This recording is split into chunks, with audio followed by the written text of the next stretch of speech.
Buongiorno, and welcome back to Good Morning Vogue, coming at you this week from Milan. In today's episode, we're going behind the scenes with Moschino designer Jeremy Scott.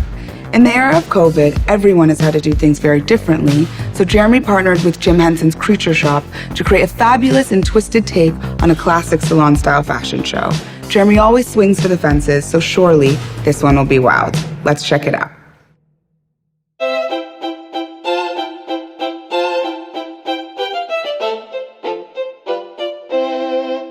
The thing I always try to do with my shows is create a whimsical environment and transport us out of whatever was going on that day. You kind of forget whatever hustle and bustle was happening, and you just sit down in your seat and you're transported, enveloped in this cacophony of tulle and flowers and whatever it may be at that moment.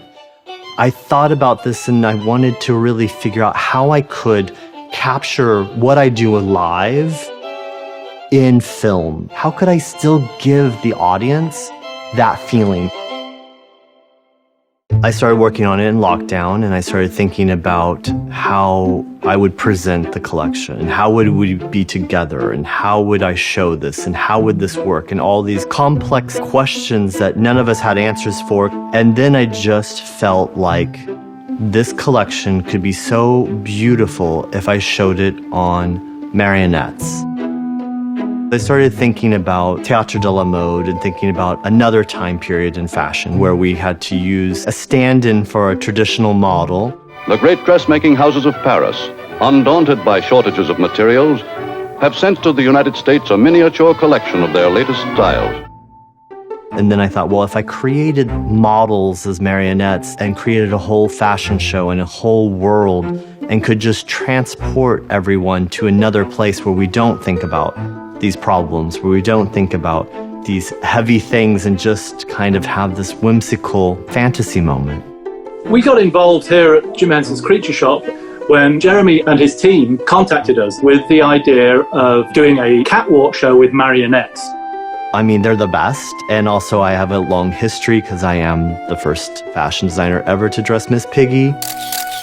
And so I had worked with them when I first moved to Los Angeles and had a great relationship with them. I'd been to the Creature Shop and had seen all the technical skills and all the magistry and magic that they make. They were just the perfect people to go to. We had some very good creative calls with Jeremy and his team, and we hit the ground running. What we had to do was create a marionette that looked stylish, but could also function as a marionette puppet, particularly the way the legs would move, so that we could create something that didn't look goofy or silly. They just blew me away when all of the pieces arrived here and we started doing the fittings. With the process of this, I started like a normal show in the sense that a fitting we did via Zoom with my team in Italy. I created the board, I styled all the bags where I would want them, did the run of show so that we would have everything encapsulated exactly as it would be, and then we needed to miniaturize it as well. I had to be extremely precise. The size of the marionettes were about 30 inches tall. So they're not miniature, but they're far from human scale at the same time. The first day where we tried on the miniature versions of Jeremy's collection on the puppets, we were staggered by how exquisite the miniature versions of the costumes were, and these were made by his team in Italy. They are the same physicality, these marionettes. I did different faces and features and tried to capture different beauties and different hairstyles, but ultimately it's not the same energy that a human gives. So I wanted to make sure that it just always had a vibration. When the two things came together, our puppets and these gorgeous costumes came together, it was the spirit of creativity that I found was really quite uplifting.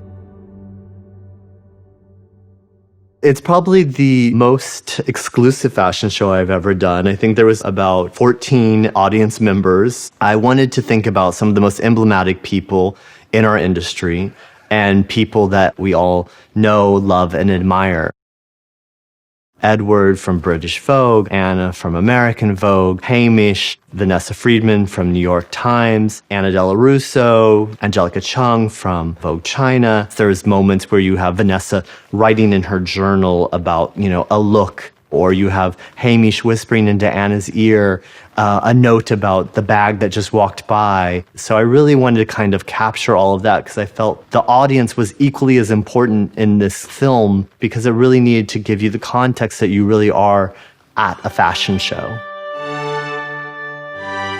It was just amazing to have it finally coming alive after months of preparation and sweat and tears and thinking about it day and night. The one thing I've learned is how much more difficult it is to work with marionettes than it is to work with models. And I do long to work with models again because they are much less futzy when you're trying to get a very beautiful walk out of them.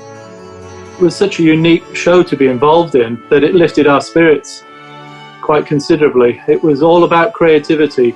It's really sweet to be able to share it with everyone, this film, because it's been such a labor of love and a love story and a love letter to fashion. The power of fashion to be able to bring joy, to put a smile on people's faces, to transport us someplace else.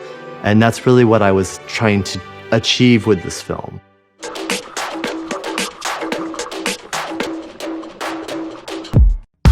Thanks for watching, and be sure to come back Wednesday where we'll meet a group of Black designers changing Italian fashion.